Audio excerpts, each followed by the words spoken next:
Hey Tommy, did you know that it's been 8 years since there was a new Chevy Colorado midsize truck? Yeah, that's right. We've got a brand new one and a lot of opinions on what folks are thinking about it. Yep, Chevy unveiled it yesterday, and in this video we're going to do 3 things, and I think those are very interesting, Tommy. First and foremost, we're going to talk about what you guys think of it. Get your comments up there and see if it's a hit or a miss. Then we're going to talk about, of course, the powertrain. Chevy did something drastic and they pared down from 3 powertrains to really 1, sort of, kind of. We'll get into that. And of course, we're going to talk about the competition and how it compares. So let's get started with the comments. A lot of people are saying, Tommy, it looks like a Toyota Tacoma. Do you agree? No, I do not agree, but let's check out some of the comments here. So this is from your video that you published over on the Fastlane truck. People are saying, Trail Boss looks to be the sweet spot. Looks really good. I like how tough the front looks. Completely agree. This person, though, also agrees with you. Am I the only one that doesn't see Tacoma here? The Desert Boss is absolutely stunning. GM nailed this one. Finally, the Colorado doesn't seem like such a low-rent afterthought of a truck. Love everything but the drivetrain options.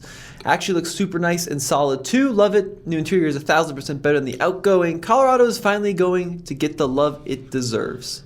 So lots and lots of pretty good feedback. I'm not really picking or choosing any in particular. I'm just looking for interesting ones. I almost love everything about this truck. Love the way it looks. Love the new design. In my opinion, this is the biggest release Chevy has done in a long while. Gorgeous. So it seems like for the most part, people are pretty stoked about it.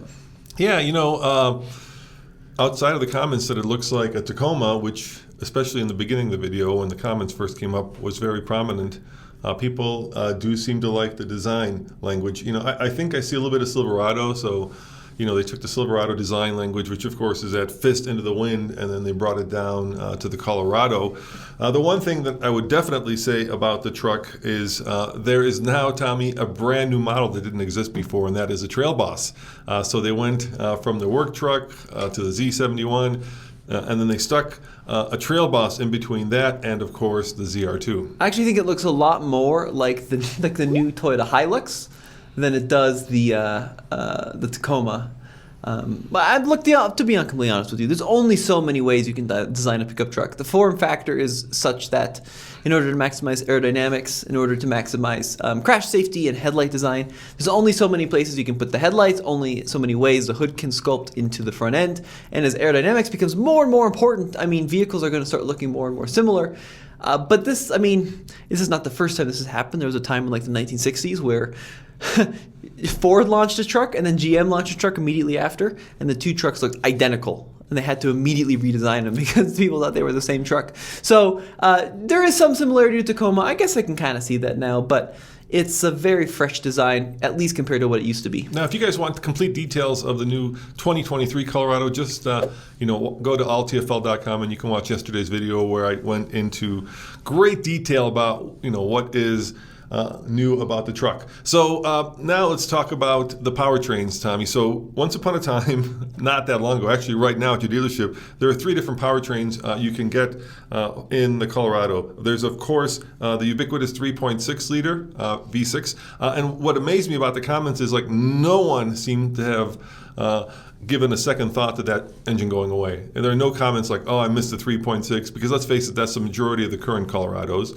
Then, of course, there was the Baby Duramax, right, which also went away. And some of the comments, if you look, people are kind of upset about the Baby Duramax going away.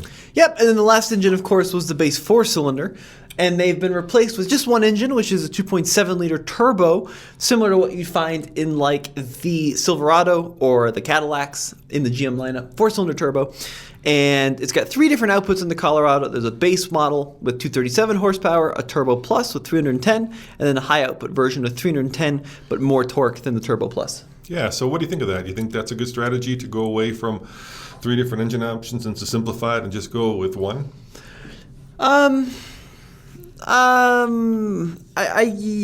Sure. No? Yes? Maybe? Yeah, I think it's good because you kind of have the more affordable version. If you want torque, you can go for the high output model. The Turbo Plus kind of fits in between.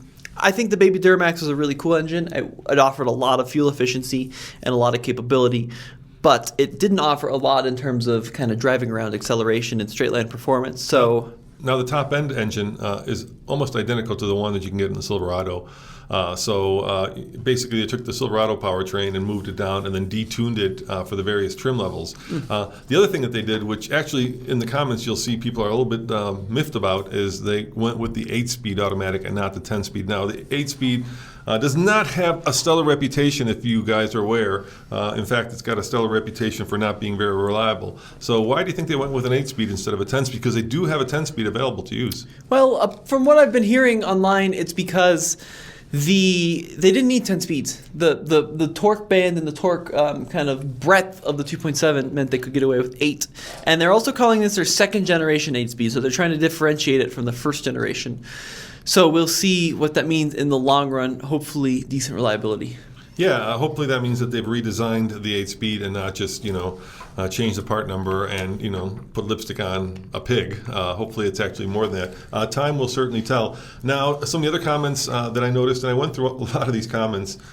This video is very popular, Tommy. The one on truck was getting 10,000 views an hour, which is, pretty staggering. You guys really are interested in the new Colorado. Is the fact that they did not introduce a new Bison version. I suspect that that's coming. I think that's a good bet. Yeah, don't you? And perhaps the most interesting new feature of the truck is a tailgate. Now they've put like a little 4 foot by I don't know, whatever it is, 6 or 8 inch container. Shall we call it a tailgating container cubby in the tailgate so that you can store, let's say, jumper cables or tools or even, your favorite libation. I thought that was pretty interesting. And a lot of the comments have to do with the interior. They really did up their game. The interior in the Colorado was certainly looking dated, if not ancient.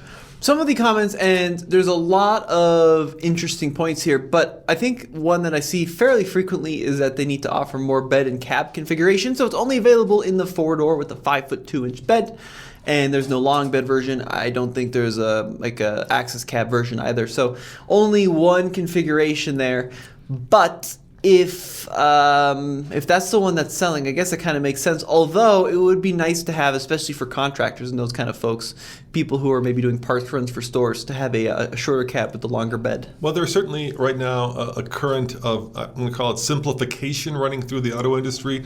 So people are paring down. I should say manufacturers are paring down the number of available choices that you can get in these vehicles.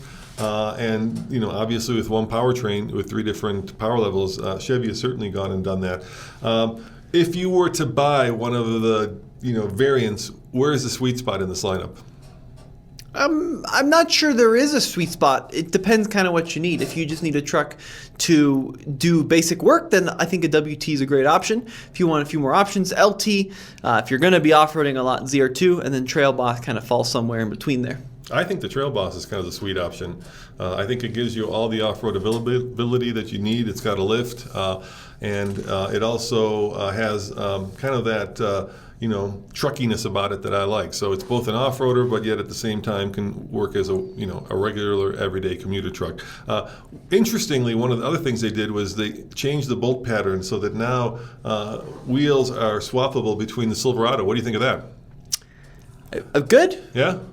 Yeah. Is that all? You're asking, it's a very specific. I'm not sure that there's a lot of people that are like, oh, I wish my Silverado wheels would fit on a Colorado. Yeah, but then if you're out there shopping online, I guess it's good but just because the bolt pattern's the same, what's this back spacing and the? They fit. GM said that they're swappable now. Just think if you're shopping online and you see a Silverado wheel that you might want, now it also fits your Colorado. I think that gives you a lot. I'm all about options. So pricing has not been announced yet, starting at $27,000 in the current version, and then tops out at right about $56,000 for a fully loaded ZR2. I'd imagine that this new one's probably going to be a few thousand more expensive, but no official word. Yeah, no word also on fuel economy. Nope. What do you think of the fact that there is no electrification? And I hate to say that because obviously a lot of the manufacturers are now unveiling electric trucks, but there is no hybrid, there's no electric version. Does that matter? I think going down the road we'll probably see some hybrid versions or electrified versions, so I wouldn't be surprised if that's coming. At launch, I think in this segment it makes sense to run a powerful turbo engine. This segment's still very focused on specifications and acceleration and that kind of thing. So I'm not sure that they're that far behind the ball. It's not like you can get a hybrid in any other vehicles in this class. But that could change, and I imagine that GM has probably got some stuff in their back pocket. Yeah, I did notice that a lot of the comments were about longevity, and people said that they don't like turbos because they lack longevity. Whether that's true or not in the 2.7, I think it's too early to tell, but certainly that's one of the themes running throughout the comments. So let's compare it to the competition. One of the things, of course, trucks need to do is tow. At its highest towing spec, the truck tows 7,700 pounds, which is almost similar to one of the competitors, which is a Gladiator. What do you think? You think people will cross-shop the new ZR2 with a Gladiator Rubicon? Yeah, 77 is pretty much class leading in this class. And certainly a lot of people do cross-shop ZR2 and the Gladiator, even standard Colorados. The Gladiator is probably going to be a little bit more, I don't want to say fun, but it offers some more open top options and door off options. Yeah, it's the only convertible truck. Yeah, but it certainly is very compromised on the road, and the powertrain in the Gladiator is nothing really to be all that excited about. Compared to their current Ranger is very old in the U.S. Well, it's not that old, but that basic mod body style dates back like 10, 15 years in other markets. Well, think about it this way. Right now, if you want a mid-size truck after the current production of the Colorado comes to an end and they switch to 2023, if you want a mid-size truck with the diesel, you're only going to have one option, and that is the Gladiator. Right. So that is now going to be your only diesel option if you love diesel. Yeah, I think if you love diesel that much, I've never been a big fan of the diesel engines in these smaller trucks. I think it's a good fuel efficiency play, but they've never done much for me. I think like diesel makes a lot of sense in the HD category, and I get really excited about them there. But these small displacement diesels are never, especially that 3-liter V6 diesel in the Gladiator is not really my thing. The other interesting thing is comparing to the Gladiator before we get to the Ranger is that now with the ZR2, as with the current generation, you get both a front and a rear locker. So really the only thing you're missing to compete directly with the Gladiator is a disconnectable sway bar. Yep. And then if you've noticed, I think they moved the shock mounting points away from that weird center location where it hits rocks and such, because the ZR2 does come with the DSSV Multimatic shock, spool valve technology. So I think they benchmarked the Gladiator and went right after it. Now, compared to the Ranger's been out for a couple of years, but the basic Ranger, like I was saying, is quite an old platform. And very solid truck. Ranger's a really good option in this category, but looking very dated, especially on the interior compared to the brand new Colorado. Although there is a brand new Ranger coming shortly, including a Ranger Raptor. So going to be very curious to see what that's going to offer. Now, some of you guys said that you're getting sick of off-road trucks. That wave has not yet crested. There's more coming, especially with the Ranger Raptor. Yeah, sometimes it takes a little bit of time before the manufacturers catch up to where the trend is, and then by the time they catch the trend has changed. So, who knows, maybe slammed, I don't know, street trucks are going to be the next big thing, and right now we're going to have all these lifted off-road trucks. That's a possibility. So compared to the Tacoma, yeah, engine's better, I think, in the 2.7 I've driven in the full-size truck. It's really good. So I think really good, yeah. It'll be better than the 3.5 in the Tacoma, which is just always a little down on power for the truck, in my opinion. Tacoma is an incredibly durable truck, though very reliable. It's a great piece of design. It's always got that weird seating position, and the technology isn't quite there in the Tacoma either, but a very good truck, best in the segment in terms of sales. Yeah, the Tacoma with the transmission and the 3.5 liters, like me and you bickering, the two don't seem to get along. The mapping in the transmission never quite is where I want it to be. And what I mean by that specifically is I'll be driving a Tacoma down the street.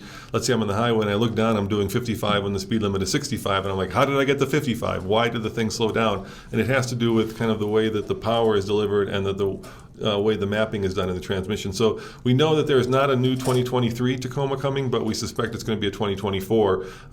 So I think at least for a year, Chevy's going to have the drop on Tacoma. It's getting a little long in the tooth. And then, of course, Frontier's brand new. It's got that newer engine, and then it's been all redesigned inside and out. Great truck. Not super incredible on paper, but a very solid entry in the class. Also a very, I think, well-made vehicle in the long run. I can get Pro 4X options. So Frontier is very, very good as well. And then lastly, of course, you've got the Hunt. Let me say something about the Frontier before we jump away from it. The thing about the Frontier is it doesn't have that halo vehicle that competes with the Ranger Raptor or the ZR2, right? It's only got the Pro 4X. which is really kind of a Trail Boss competitor or a Tremor Ranger competitor. And so I think it would behoove Nissan, talking to you, my friend Dan, if they came up and stepped up their game and did an actual Halo truck that does compete with them. I don't think that they have the bandwidth to do that right now, but I think it would make them a player in that segment, as opposed to kind of being, the cost cutting alternative, which sometimes, let's face it, in the past the Nissan Frontier has been. Not anymore, but in the past. And then lastly, we've got the Honda Ridgeline, which is a unibody truck, but a very comfortable, very on-road worthy truck. Doesn't have any of the off-road credibility that I think the ZR2 or any of the other Colorados will have, but a very solid entry, and it's got good value. Yeah, the Ridgeline is the truck that everybody needs, but nobody buys. I hate to say that, because it does like 99% of the things that most midsize truck buyers want. Unfortunately, with the Ridgeline, the issue is, you buy trucks because of what you think you're going to do with them, not what you're going to do with them. Me and you drove that truck from California, and we towed a Talon all the way to Colorado, and I love that truck. It was comfortable, it was fuel efficient, it towed like a dream, and yet, it's still, sales-wise, is, somewhere much lower than, the 100,000+ units or 200,000+ units that like Tacoma sells every year. Yep, and then of course we don't know anything about the new Canyon, so hopefully we'll hear some more soon about what GMC is going to be offering. But let us know what you think in the comments. I mean, it's been great reading your comments. It seems like for the most part GM kind of knocked it out of the park with the new Colorado. Yeah, they're really positive. So it seems like you guys really like the fact that they stepped up their game, and it seems like GM is taking the midsize truck category seriously. Of course, they don't have a compact truck, right, with the Santa Cruz and the Maverick. Now there's this whole new class. So they did increase the length wheelbase of the truck by over 3 inches. Right. So a lot of people are saying, wow, this is now more of a full-size truck. And maybe that leaves room underneath for a new compact truck. I don't know. I haven't heard or seen any rumors, but it would be great. I always think competition makes the entire breed better. All right. Well, thank you, Tommy, for taking the time to do this video. Thank you guys for watching. And remember, if you want to see the complete specs, just go to alltfl.com where you can watch the unveiling. And keep those comments coming. We really appreciate the fact that you guys are so engaged with us and this channel. That's why we did this video. And, we love trucks, and so do you. Ciao.